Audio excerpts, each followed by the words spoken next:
იანვრიდან ძალაში შევიდა ახალი კომუნალური ტარიფები. 3 თეთრით გაიაფთა ელექტროენერგია, წყალმომარაგების ტარიფი კი მოსახლეობისთვის უცვლელი დარჩა, თუმცა გაიზარდა კომერციული სექტორისთვის.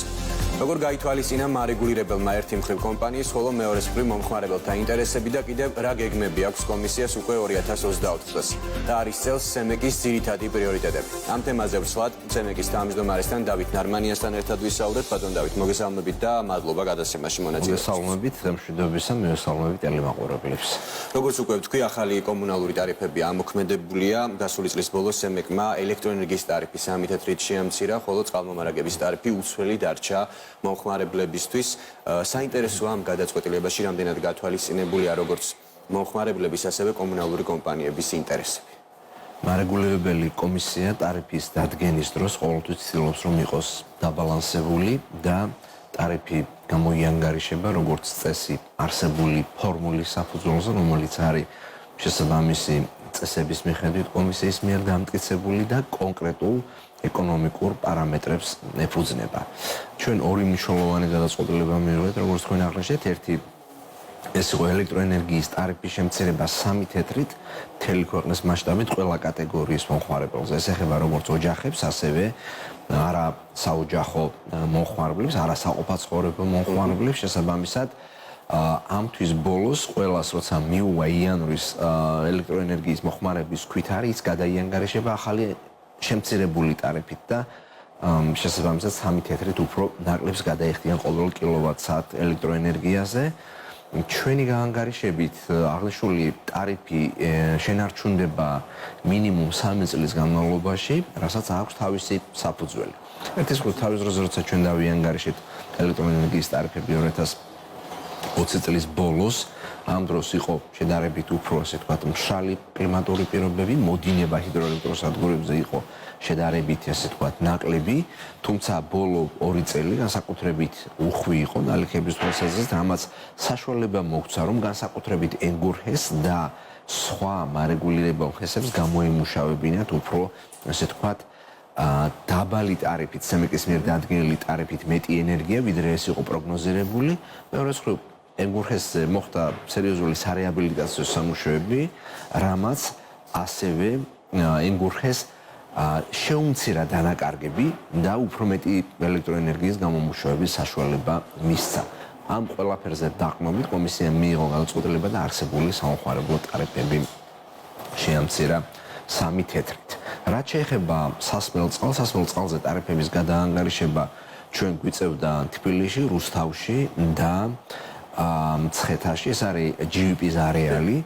აქ მნიშვნელოვანი არის ის, რომ აქაც 2020 წლის ბოლოს დადგინდა ტარიფები და 3 წლიანი სატარიფო ვადა ეწურებოდა 2023 წლის ბოლოს კომპანიაში, შესაბამისად ახალი ტარიფი უნდა დაგვედგინა.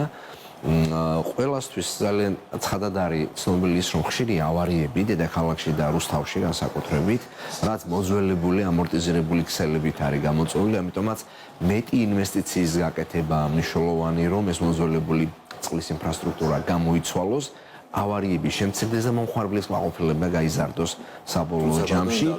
კომერციული მომხმარებლებისთვის გაიზარდა, ჩვენ მხოლოდ წყლის ტარიფი საინტერესოა.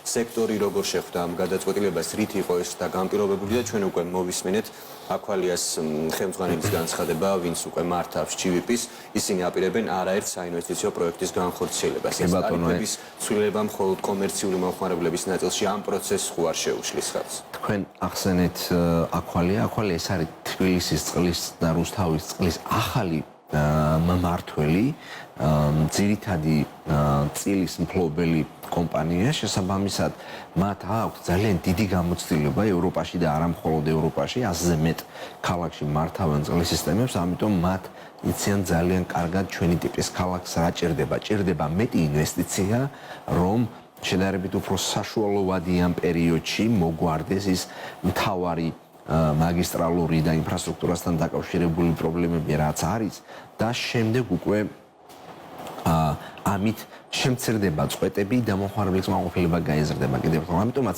მათ წარმოადგენს საკმაოდ დიდი და ამბიციური საინვესტიციო გეგმა. კომისიამ რა თქმა უნდა იმსჯელა, მათ გაცილებით მეტი ჰქონდათ წარმოდგენილი, თუმცა ჩვენ მხოლოდ ის შედარებით აუცილებელი და მნიშვნელოვანი პროექტები შევითანხმეთ, რომელიც ამ ეტაპისთვის არის აუცილებელი. რა თქმა უნდა, უფრო მეტი, ბატონო, რაც პირველ ეტაპზე 500 მილიონზე მეტი ინვესტიცია იქნა მათი მხრიდან მოტანილი ჩვენთან, ძირითადად ასე ვთქვათ, აქტივებს რაც შეეხება და 360 მილიონი შევითანხმეთ ჩვენ. ეს ეხება ძირითადი წყალმდენების, ანუ მთავარი მაგისტრალური ძარღვი, რომლითაც მარაგდება თბილისი და რუსთავი, მათი ინფრასტრუქტურის მოწესრიგებას, სატუმბის სადგურების მოწესრიგებას და ასევე როგორც თბილისის, ასევე რუსთავის მერიები აკეთებენ სხვადასხვა ინფრასტრუქტურულ პროექტებს, სადაც მიწისქვეშ ინფრასტრუქტურის გამოცვლა არის აუცილებელი და წყლის მილები, მათ შორის ასევე საკანალიზაციო სისტემა უნდა მოწესრიგდეს, ამიტომ ძირითადი ნაწილი ამ ინფრასტრუქტურის მოწესრიგებას მოხმარდება, რაც რა თქმა უნდა პრობლემას ბოლომდე ვერ გადაწყვეტს 100%-ით, მაგრამ ძირითად ნაწილს მოაგვარებს. მაგალითი რუსთავის შეგვიძლია მოვიყვანოთ, როცა ერთი მაგისტრალური მკვებავი ჰქონდა და ამ ერთ მაგისტრალზე ხდებოდა ავარია, ანუ წყლის სისტემა გამოდიოდა მწყობრიდან, პრაქტიკულად მთელი ქალაქი იყო პარალიზებული, ვიდრე არ აღდგებოდა. ამიტომაც ეს პრობლემა მოგვარდება, ისევე როგორც თბილისის ძირითადი წყალმდენების წინაშე არსებული პრობლემები მოგვარდება, ძირითადი თვითონ შიგნით მაგისტრალური ნაწილი მოწესრიგდება. აი მაგალითად თქვა თბილისში საკმაოდ დიდი პრობლემა არის გახოკიძის ქუჩა, 22 მილიონიანი პროექტია, როგორც წყლის, ასევე კანალიზაციის სისტემა მთლიანად გამოიცვლება, რაც ნიშნავს იმას, რომ სამგორის რაიონის ტერიტორიაზე არსებული ის დიდი პრობლემა, როცა იქ რაღაცა ზიანდებოდა და საკმაოდ ხშირად ზიანდებოდა, პრაქტიკულად მთელი რაიონის გათიშვას იწვევდა, ხო, ეს პრობლემა გვარდება და ესეთი რამდენიმე მნიშვნელოვანი საკითხია. სწორედ ამიტომაც კომისიამ შეითანხმა ეს ინვესტიციები და ძალიან სწრაფ რეჟიმში დაიწყებს თავად კომპანიის აკვალია და GVP-ის მენეჯმენტი, როდესაც 140 მილიონით ნაკლებზე დათანხმდით. მაგალითად კონკრეტული ვადები, როდესაც უკვე ეს პროექტები რაღაც ძირითადი ნაწილი განხორციელდება თუ იყო წარმოდგენილი. კომპანიას მზად ქონდა, რა თქმა უნდა, და იყო მზაობა, რომ უფრო მეტი ფული შემოეტანათ, უფრო მეტი ინვესტიცია ჩაედო და უფრო სწრაფად მოეგვარებინათ ეს პრობლემები. თუმცა მეორე მხრივ ვიცით თქვენ, რომ კომუნალური ინფრასტრუქტურის გამოცვლის სამუშაოები მეორე მხრივ სატრანსპორტო ნაკადების შეფერხებას იწვევს. ამიტომ ერთბაშად თელ ქალაქსაც რო შევესიოთ და დავიწყოთ წყლის სისტემების გამოცვლა, შესაძლოა თქვათ 2-3 წელიწადში ეს მოვაგვაროთ, მაგრამ 2-3 წლის განმავლობაში სატრანსპორტო პრობლემა კიდევ უფრო მეტად დამძიმდება. სწორედ ამიტომაც ეტაპობრივად სვლა ამ თვალსაზრისით კომისიის აზრით და ჩემი ასე თქვათ წინა დედაქალაქის მერის პოზიციიდან გამომდინარეც ვფიქრობთ, რომ არის უმჯობესი და ნაბიჯ-ნაბიჯ მოვაგვაროთ ეს პრობლემები, რომ ამ ერთმა სიკეთემ სხვა ასე თქვათ პრობლემა არ გაამწვავოს ქალაქში. წმინდა ურბანული თემაა. კომისია ყურადღებით დააკვირდება GVP-ის მხრიდან მიმდინარე სამუშაოებს და პერიოდულად საზოგადოებას თქვენი და სხვა სატელევიზიო თუ საინფორმაციო არხების საშუალებით მივაწვდით ინფორმაციას. გასაგებია. ზოგადად სემეკის გეგმებზე ვისაუბროთ მიმდინარე წელს, რა არის თქვენი ძირითადი პრიორიტეტები 2024 წელს? კომისიას მიმდინარე წელს რამდენიმე მნიშვნელოვანი ამოცანა აქვს, მათ შორის ეს არის კომუნალური სერვისების მიწოდების კიდევ უფრო მეტად გაუმჯობესება და ელექტრონული სერვისების კიდევ უფრო მეტად დახვეწა. ჩვენ ევროკავშირთან დაძაბულების პროექტის ფარგლებში დიჯიტალიზაციის სტრატეგია შევიმუშავეთ, რაც გულისხმობს სერვისების კიდევ უფრო მეტად გაციფრულებას, ამ თვალსაზრისით კომისია აქტიურად გააგრძელებს მუშაობას, ისევე როგორც იგივე თქვათ სხვადასხვა კომუნალური კომპანიების ცხელხაზებში ხელოვნური ინტელექტის ჩანერგვა და ამით მომხმარებელთა ასე თქვათ ინფორმირების კიდევ უფრო მეტად დაჩქარება, ხარისხის გაუმჯობესება იქნება ჩვენი მნიშვნელოვანი ამოცანა. დავრეკოთ მაგალითად თუ არ მოგვეწოდება ელექტროენერგია ან წყალი და ხელოვნურმა ინტელექტმა გვიპასუხოს ის აღვიდგება მიწოდება. კი ბატონო, აი ნახეთ, ეს არის სწორედ ერთ-ერთი მთავარი პრობლემა, როცა ცხელხაზზე 3-4-5 თანამშრომელი ზის და ავარია ხდება, ასე ვთქვათ, კონკრეტულ უბანზე, ყველა ერთდროულად რეკავს და 3-4 ოპერატორს ურჩეს, რომ ყველა ზარს უპასუხოს. ამიტომ ცხელი ხაზი გადატვირთულია, მოხმარებელი უკმაყოფილოა, იმიტომ რომ ვერ იღებს დროულად ოპერატიულად ინფორმაციას როდის აღდგება კომუნალური სერვისის მიწოდება.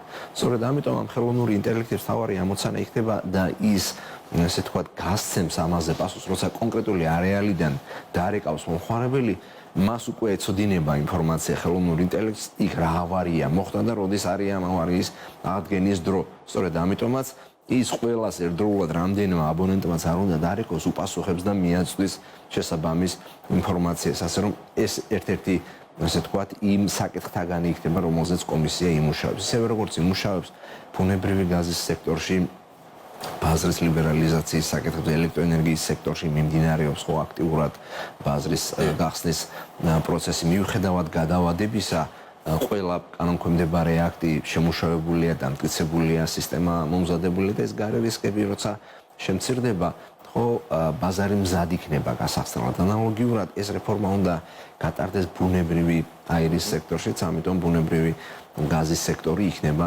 ჩვენი მნიშვნელოვანი პრიორიტეტი. ისევე როგორც კომისიას დაემატა ახალი ფუნქცია მელიორაციის რეგულირების სახით, სწორედ ამიტომ მელიორაციის საკითხებზე აქტიური მუშაობა, მარეგულირებელი ბაზის კიდევ უფრო მეტად სრულყოფა, ადმინისტრების გაუმჯობესება, ხო შესაბამის უწყებასთან ერთად ეს არის გარემოს დაცვის და სოფლის მეურნეობის სამინისტრო, რომლის ქვეშაც არის მელიორაციის კომპანია. ეს იქნება ჩვენი ერთ-ერთი მნიშვნელოვანი ამოცანა ასევე. ლიბერალიზაციის თარიღად განსაზღვრულია 1 ივლისი.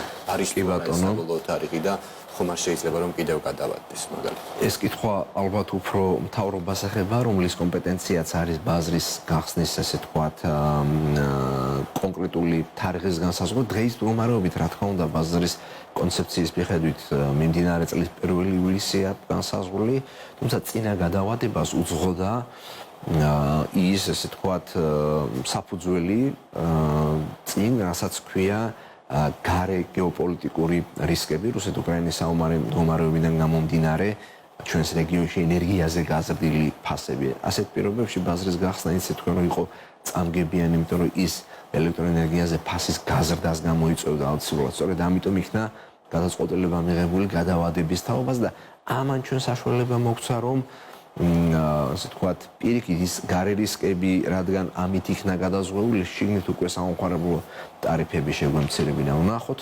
გაზაფხულის პერიოდში რა მდგომარეობა იქნება, ალბათ აქედან გამომდინარე მიიღებს მთავრობა გადაწყვეტილებას გახსნის ბაზარს თუ კვლავ მოხდება მისი გადავადება.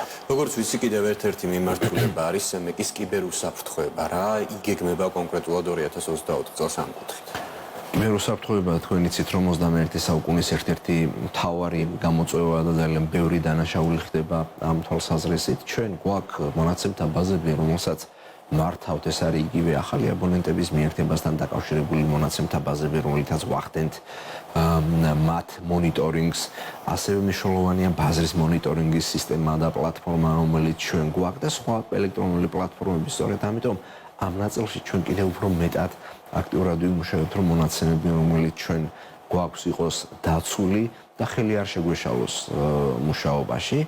ამიტომ ესეც ერთ-ერთი მნიშვნელოვანი ამოცანა იქნება კომისიისთვის, ისევე როგორც ერთ-ერთი მთავარი ამოცანა ეს იქნება მომხმარებელთა უფლებების დაცვა და კვლავ გავაგრძელებთ ამ კუთხით მუშაობას.